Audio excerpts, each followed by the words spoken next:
اعوذ باللہ من الشیطان الرجیم، بسم اللہ الرحمن الرحیم۔ ناظرین کرام، آپ کو سید جواد احمد کا مودبانہ سلام۔ ناظرین کرام، یہ جو سیاسی تحریک آج کل چل رہی ہے، گو اس نے بہت مد و جذب تو پیدا کیے سیاست کے پانی میں، لیکن میں نے سوچا کہ کیوں نہ آپ کو حالیہ برسوں سے مراد پچھلے 40-50 سالوں میں پاکستان کی سیاسی تاریخ میں ایسی تحریکوں کا بتایا جائے جو کہ چلیں اور کامیاب یا ناکام ہوئیں۔ تو ذکر کیے دیتے ہیں۔ سب سے پہلے تو سن 1977 کی مشہور زمانہ تحریک نظام نفاذ مصطفیٰ تحریک کا، جو کہ مارچ 1977 کے جو قومی اسمبلی کے انتخابات ہوئے تھے، اس میں ذوالفقار علی بھٹو کی مبینہ دھاندلی کے خلاف چلی تھی۔ یہ تحریک جو تھی، یہ 9 جماعتیں تھیں، وہ مل کے چلا رہی تھیں، اور اس کے اکابرین میں مولانا مودودی جماعت اسلامی کے، اور چودھری ظہور الہی پاکستان مسلم لیگ سے، اور اے مارشل اسد خان تحریک استقلال ان کی ہوتی تھی۔ تو یہ بڑے بڑے جو ہیں ان کے اکابرین میں شامل تھے، اور یہ بہت زبردست تحریک چلی تھی، بہت عوام نے اس کی پذیرائی کی تھی، لیکن یہ کچھ متشدد رنگ بھی اختیار کر گئی تھی۔ اس میں کئی بینک جلے، کئی جگہ لاٹھی چارج، گولی تک نوبت آئی، لوگ مرے، آگ لگی۔ مطلب یہ ایک بہت ہی کیا کہنا چاہیے، ایک خطرناک رنگ اختیار کر گئی تھی یہ تحریک۔ اور ذوالفقار علی بھٹو پہلے جو ہے اسے اہمیت دینے کو تیار نہیں تھے، اسے سختی سے کچلنے کے روادار تھے، لیکن بعد میں پھر اس تحریک کا زور دیکھ کے وہ مذاکرات پہ آمادہ ہو گئے تھے۔ اچھا، اس کا جو مقصد تھا وہ یہی تھا کہ وہ ذوالفقار علی بھٹو کو نئے انتخابات پہ مائل کرنا چاہتے تھے اور ان کا خاتمہ چاہتے تھے حکومت کا۔ تو دیکھا جائے تو یہ مقصد تو وہ حاصل کر لیا، لیکن وہ مقصد تھوڑے غلط طریقے سے حاصل ہوا، کیونکہ وہ اس کا سیاسی حل چاہ رہے تھے۔ وہ جو 9 ستارے تھے، 9 ستاروں میں مطلب کا جھنڈا تھا ان کا، وہ 9 جماعتوں کا، وہ اس کا سیاسی حل چاہ رہے تھے، اور وہ چاہ رہے تھے کہ دوبارہ انتخابات ہوں، اور اس میں مذاکرات جو ہیں وہ تقریباً کامیاب ہو چکے تھے۔ اور شنید ہے کہ جی بھٹو صاحب جو ہیں اگلے دن یہ تمام سیاسی اکابرین سے مذاکرات کے بعد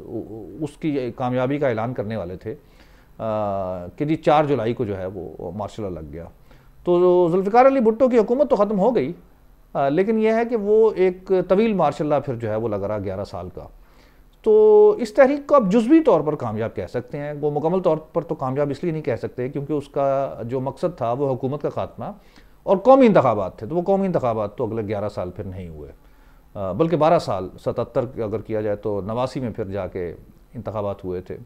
88 میں، تو وہ کافی عرصہ مطلب لگ گیا تھا۔ تو ایک تو تحریک یہ تھی مطلب، اور اس کے اکابرین میں یہ لوگ شامل تھے، ایک مطلب ایک ایجوکیشن کے لیے، ایک نالج کے لیے یہ چیز ہے۔ اچھا، اس کے بعد پھر محترمہ بے نظیر بھٹو جو ہیں وہ سن 1988 کے انتخابات میں جیت کر آئیں، پاکستان کی پہلی خاتون، اسلامی دنیا کی پہلی خاتون وزیر اعظم کا حلف اٹھایا انہوں نے، اور پھر وہ سن 1990 میں ان کی حکومت جو ہے انہی کے جو حمایت یافتہ صدر تھے غلام اسحاق خان، انہوں نے ختم کر دی تھی کرپشن کے چارجز پہ، اور پھر دوبارہ الیکشن ہوئے تھے تو نواز شریف جو ہیں اسلامی جمہوری اتحاد کے ذریعے وہ برسر اقتدار آئے تھے۔ تو دوسری بڑی تحریک جو ہے وہ نومبر 1992 میں بے نظیر بھٹو نے نواز شریف کے خلاف چلائی تھی، اور یہ وہ الزام لگا رہی تھیں کہ حکومت جو ہے وہ نااہل ہے اور اس کی گورننس اچھی نہیں ہے، اور سپتمبر 1992 میں ایک بہت بڑا سیلاب آیا تھا، تو وہ اپوزیشن میں تھیں اس وقت محترمہ، تو وہ الزام لگا رہی تھیں کہ حکومت نے جو ہے صحیح اقدامات نہیں کیے اور سیلاب کے نقصانات بہت ہوئے ہیں۔ تو کراچی سے وہ چلی تھیں، ٹرین مارچ کر رہی تھیں، اور اس کو سختی سے ذرا کچلا گیا، کارکنان گرفتار ہوئے، صوبہ بدر کر دیا انہیں NWFP سے جب وہ گئی تھیں۔ تو گو لاہور اور اس کے گرد و نواح میں تو بہت جمع غفیر جمع ہوا تھا، مختلف اسٹیشنوں پہ، گجرات میں، گجرانوالہ میں، جب وہ راولپنڈی آگے جا رہی تھیں، لیکن ان کا ارادہ تھا کہ وہ راولپنڈی سے آگے لانگ مارچ کر کے پارلیمنٹ کی طرف جائیں گی، اور وہ لیکن وہ پھر خود ہی انہوں نے مطلب جو درمیان میں جو حقیقی پاور ہے جن کے پاس، انہوں نے بٹھا کے ان کو تو پھر مائل کر لیا تھا کہ وہ یہ نہ کریں، تو یہ تحریک بھی ناکام ہو رہی تھی۔ اچھا، پھر اس کے بعد جب 1993 کے الیکشن ہوئے، بڑے مطلب وہ دلچسپ سے الیکشن تھے کہ 72 سیٹیں جو ہیں پاکستان مسلم لیگ نون جیتی تھی اور 85 سیٹیں جو ہے وہ پاکستان پیپلز پارٹی جیتی تھی، صرف 13 سیٹوں کا فرق تھا۔ لیکن آزاد اور وہ سب کچھ ملا وغیرہ کے تو پھر جب فائنل کاؤنٹ ہوا تھا تو ان کے تو وہی 72 رہے تھے نواز شریف کے، لیکن اپوزیشن جو محترمہ بے نظیر بھٹو کو 131 ووٹ ملے تھے تو وہ پرائم منسٹر بن گئی تھی۔ اچھا، اس پہ بھی کرپشن کے، مس گورننس کے بہت الزامات تھے، تو ان کے خلاف سن 1995 میں ایک تحریک نجات کے نام سے ایک ٹرین مارچ کرنے کی کوشش ہی میں کہوں گا نواز شریف نے کی تھی، کیونکہ اس کو بہت سختی سے کچلا گیا تھا، کارکنان گرفتار، تھانوں میں بند، روڈیں بند، اس طرح۔ تو وہ ٹرین مارچ انہوں نے کیا تھا اور وہ ناکام رہا تھا، مطلب کیونکہ اس کا مقصد تو حکومت الٹانا تھا، تو حکومت تو نہیں الٹی، جس طرح وہ بے نظیر چاہ رہی تھیں نواز شریف کی حکومت الٹانا، وہ بھی نہیں الٹی تھی۔ تو یہ دونوں تحریکیں جو ہیں یہ بھی ناکام ہوئی تھیں۔ اس کے بعد جو بڑی تحریک ہمیں نظر آتی ہے وہ ایک ARD بنی تھی 2006 میں، اور انہوں نے اعلان کیا تھا کہ وہ مشرف کی فوجی رجیم کے خلاف جو ہے ایک جمہوریت کے لیے ایک تحریک چلائیں گے، لیکن وہ تحریک تو ابھی وہ بنا ہی رہے تھے، اس کے خد و خال معاف کیجیے گا کہ وہ درمیان میں وہ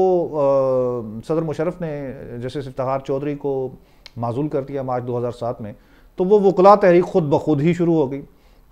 اب اس میں کسی سیاسی پارٹی کا کوئی عمل دخل نہیں تھا، لیکن وکلاء نے ایک شاندار تحریک چلائی تھی، ملک میں بہت بڑے بڑے جلسے کیے تھے، اور 12 مئی کو وہ آپ کو افسوسناک سارا یاد ہی ہوگا، کراچی جب افتخار چودھری صاحب تشریف لے کے گئے تھے تو MQM کے جو گنڈے تھے جو جھنڈے اٹھائے اس کے جو ہے وہ کھلے عام فائرنگ کر رہے تھے، تشدد کر رہے تھے، اور لوگوں کو ان کی ریلی میں جانے سے منع کر رہے تھے۔ اس دن بہت لاشیں گری تھی کراچی میں۔ تو اس کے علاوہ یہ تحریک پرامن ہی تھی، ملتان میں، فیصل آباد میں، لاہور میں، راولپنڈی میں، ہر جگہ بہت بڑے بڑے جلسے ہوئے تھے۔ تو اس کے نتیجے میں خیر وہ جلسے بھی چل رہے تھے، سب کچھ ہو رہا تھا، تو وہ نئے انتخابات کا بھی تھا، تو وہ 27 دسمبر کو محترمہ بے نظیر جو ہیں وہ قاتلانہ حملے میں جاں بحق ہو گئی تھیں۔ تو اس کے بعد نئے الیکشن ہوئے تھے 2008 میں فیبرری میں، تو پاکستان پیپلز پارٹی اس میں جیت کر آئی تھی اور ان کا وزیر اعظم تھا۔ تو ان کا پاکستان مسلم لیگ نون اور پیپلز پارٹی کا آپس میں معاہدہ ہوا تھا کہ جی وہ اس شرط پہ دونوں مل کے حکومت بنائیں گے کہ وہ ججز بحال کر دیں گے، اور پاکستان پیپلز پارٹی کی محترمہ بے نظیر بھٹو پہلے یہ کہہ بھی چکی تھی کہ ہم ججز بحال کریں گے، لیکن وہ آصف علی زرداری جب برسر اقتدار آئے تو انہوں نے ججز بحال کرنے سے انکار کر دیا، اور ان کو جب ان کو وعدے یاد کرائے گئے تو وہ مشہور و معروف بیان آپ کو یاد ہی ہوگا کہ وعدے کون سا قرآن حدیث ہوتے ہیں۔ تو اس کے خلاف پھر دوبارہ ایک تحریک چل پڑی تھی پھر، اور اس دفعہ اس میں مسلم لیگ نون بھی شامل تھی، اور انہوں نے بہت بڑے بڑے جلسے کیے جسٹس افتخار چودھری کی بحالی کے لیے۔ عبدالحمید دوگر جو تھے چیف جسٹس بن گئے ہوئے تھے اس زمانے میں، اور وہ چاہ رہے تھے کہ جی یہ ختم ہو جائیں اور افتخار چودھری بحال ہو جائیں، اور ان کے ساتھ 60 ججز اور تھے جنہوں نے PCO کے تحت حلف اٹھانے سے انکار کر دیا تھا، تو ان کی بحالی کے لیے وہ تحریک چلی تھی۔ بہت بڑی تحریک تھی، بہت بڑے بڑے جلسے ہوئے تھے، اور اس میں آخری کیل جو ہے وہ مارچ 2009 میں ایک لانگ مارچ کے ذریعے ٹھوکا گیا، جب تمام جماعتیں پیپلز پارٹی کے علاوہ پاکستان مسلم لیگ نون، جماعت اسلامی اور پاکستان تحریک انصاف، میرے پاکستان تحریک انصاف سے ہمدردی رکھنے والے دوستوں کو یہ یاد دلاتا چلوں کہ پاکستان تحریک انصاف کے عمران خان نواز شریف اور شہباز شریف کے ساتھ لاہور کی روڈوں پر بھاگ رہے تھے پولیس سے، اور کوئی موٹر سائیکل پہ جا رہا تھا، کوئی رکشے میں، کوئی ادھر کوئی ادھر،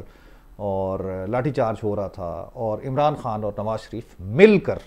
افتخار چودھری صاحب اور تمام باقی جو معزول ججز تھے ان کی بحالی کے لیے یہ ایک لانگ مارچ کر رہے تھے، اور وہ لاہور سے نکل پڑے تھے اور گجرانوالہ تک کبھی پہنچے ہی تھے کہ وہ پھر کال آ گئی، آپ کو معلوم ہی ہے کس کی، اور پھر وہ ججز جو ہے بحال ہو گئے تھے۔ تو یہ کچھ تحریکیں تھیں ماضی میں، چونکہ بہت بڑی بڑی تحریکیں چلی ہیں سیاسی، اور جس کے نتیجے میں کچھ وہ کامیاب ہوئیں، کچھ ناکام ہوئیں، اور اب یہ 2020 میں یہ چلی ہے تحریک جو کہ اپوزیشن چلا رہی ہے اور اس کا مقصد حکومت کا خاتمہ ہے۔ یہ کامیاب ہوتی ہے یا نہیں ہوتی ہے اس کا کچھ دنوں میں پتہ لگ جائے گا۔ میں اپنے پچھلے تجزیے میں بھی کہہ چکا تھا کہ میرے خیال میں تو یہ ناکام ہو چکی ہے، اس نے ہونا کیا ہے لیکن ہو چکی ہے۔ لیکن چلیے وقت کا انتظار کر لیتے ہیں اور تاریخ کے دھارے کو دیکھتے ہیں کہ وہ کیا ہمیں بتاتا ہے۔ اگلی ویڈیو تک کے لیے اجازت دیجیے گا۔ خدا حافظ۔